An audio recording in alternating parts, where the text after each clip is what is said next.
right now, we need your help with a new campaign here on BBC Radio Suffolk.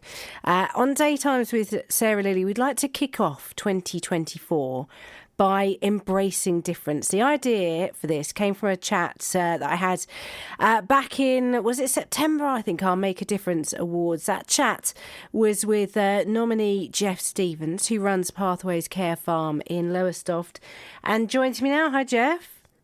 Hi there, how are you? I'm really good, thank you. Thank you for coming on.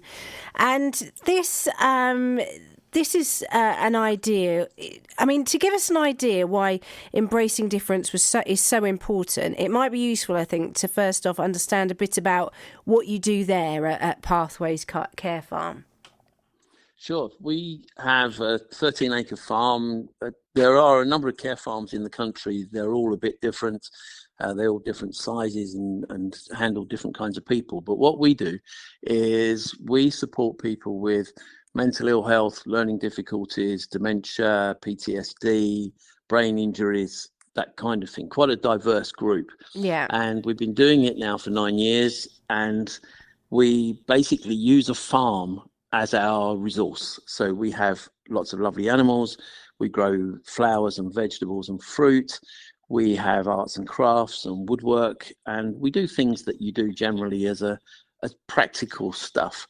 And what we've found is that by giving people the dignity of doing meaningful work, not just finding them something to occupy their time, but giving them something that's quite meaningful, we get the best out of them. They enjoy life. They come alive again often if they've been subdued in one way or another. And we've come to realize that people have so much to offer. They're not just a diagnosis. Yeah. Sadly, we think of people as the diagnosis that goes with them. And that's so unfair because everyone is an individual. And they all have something amazing to offer with their individuality. And you see that, and difference, as you say, it comes in so many forms, doesn't it? It does. It does. I mean, there are people who, even if you go right to the very top of industry, if you look at people like Steve Jobs, who started Apple, and people like Logie Baird, who invented the television and things like that.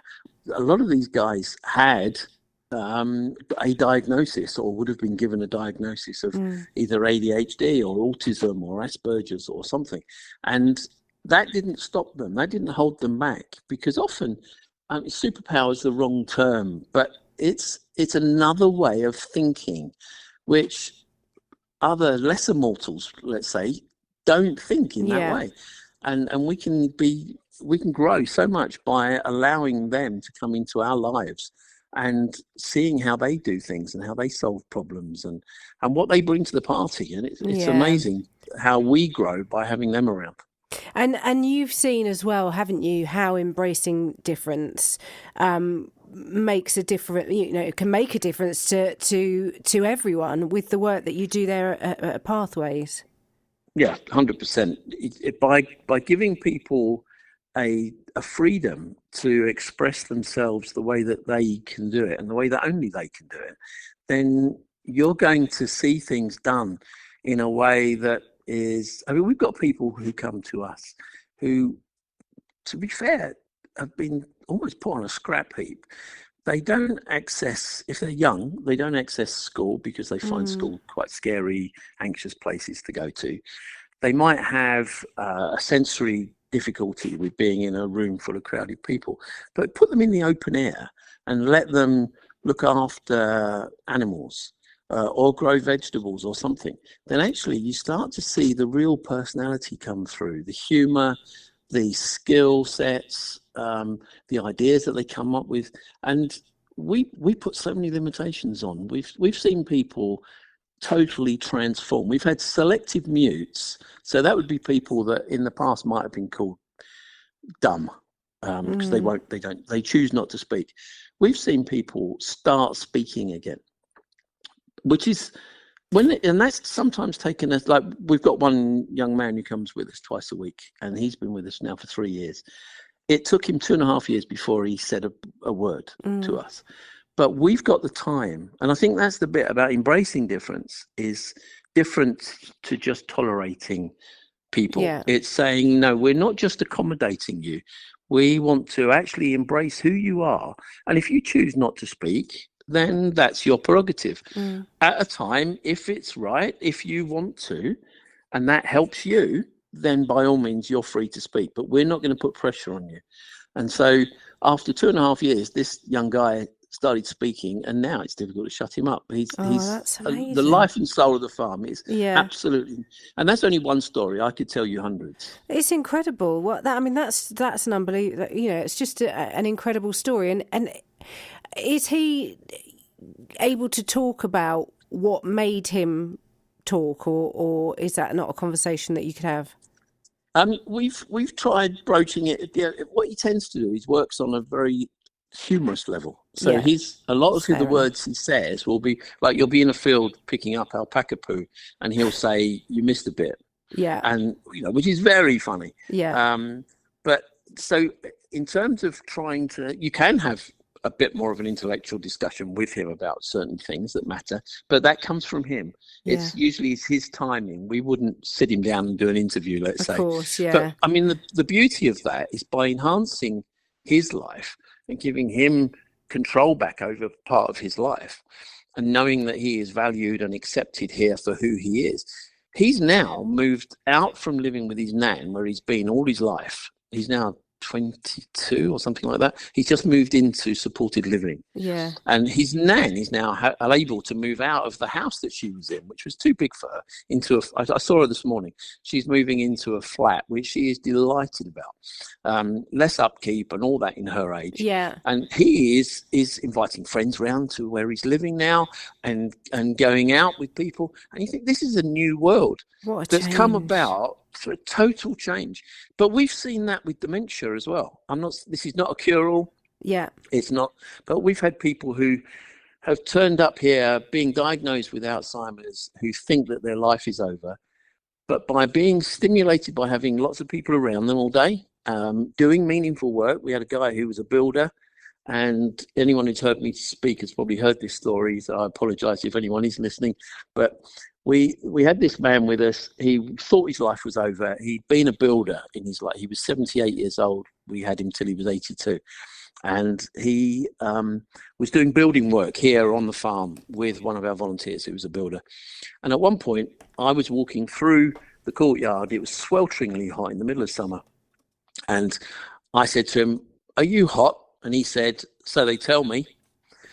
Now, that was so quick. Oh. And I still love it as a story, because when he turned up here, he said, "Well, that's it. I've been diagnosed with Alzheimer's. My life's over." Yeah. And yet that man was joining in, making jokes, talking about banter with his building colleagues. And it was just incredible to see someone with Alzheimer's getting their life back.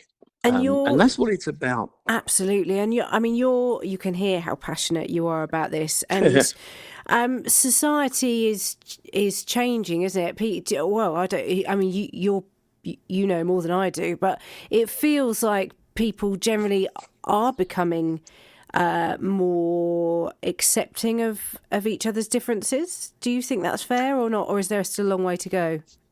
There's definitely still a long way to go. Yeah. I mean, if you go to I don't want to point fingers anywhere, but if you go to a doctor's surgery, if you can get in one, or if you go to a hospital, I'm just picking on the NHS briefly because they're massive, but you don't get a chance to voice who you are, even if you're in, like you or I, in our position. We don't get more than 5 minutes to squeeze in what might be our problem with the GP if we get to see a GP. So if you've got a difficulty where you find it hard, I mean, I'll pick on another one, the DWP, Job Centre. A lot of these people struggle to get work because they are judged. They are still judged by employers. So employment, we've got a long way to go with employment and education. I could touch on every area, but with the Job Centre, for example, if they try to go to see a job coach, one, it's very difficult to get a face-to-face. So they do telephone appointments, which we kind of understand after COVID, But if you've got someone who is totally anxious and they're hard of hearing, how can they give you a good account of themselves in an interview to try and get PIP organised so they can get benefits? Yeah. And we've got people who are living on a pittance, to be honest, and I don't know how they do. And we're trying to fight their corner. So embracing difference is more than occupying them for a few hours a week. It's trying to change the way that we do things in society, how we operate with our restaurants and pubs and clubs, and how we do how the NHS operates, how the job centre operates, how does education operate with schools, and how we accept different people of different abilities and different diagnoses in our communities. So it's a much bigger thing. It's not about Pathways Care Farm.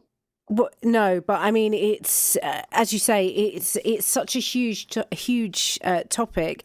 But what we want to do is to kick off 2024 by embracing difference, and the way we can do that is by asking people to share their stories. Because I guess the better understanding that we all have, the more likely we are to be able to do that.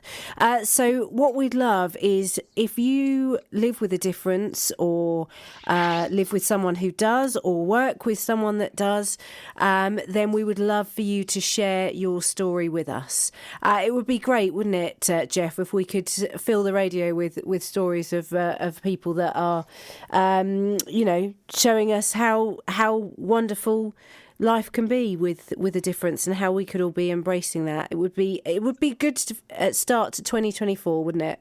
It would be amazing, and I think that the more we can open up to it and not think that we're okay, thank you very much, and actually let others help us to change the way we do things as well, and by truly embracing them. And I think that it's a brilliant thing that you want to do. Yeah, it's great. Well, it's an idea that came from a chat that we had, wasn't it, at the Make a Difference Awards? So it's your idea, but I think it's absolutely brilliant, and we are more than happy to do that here on the programme. So if you, as I say, if you've got a story of how you live with a difference, or work with someone that does, and you want to share that with us, there's loads of ways you can get in touch.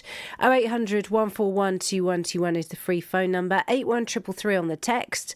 Start your message SFK.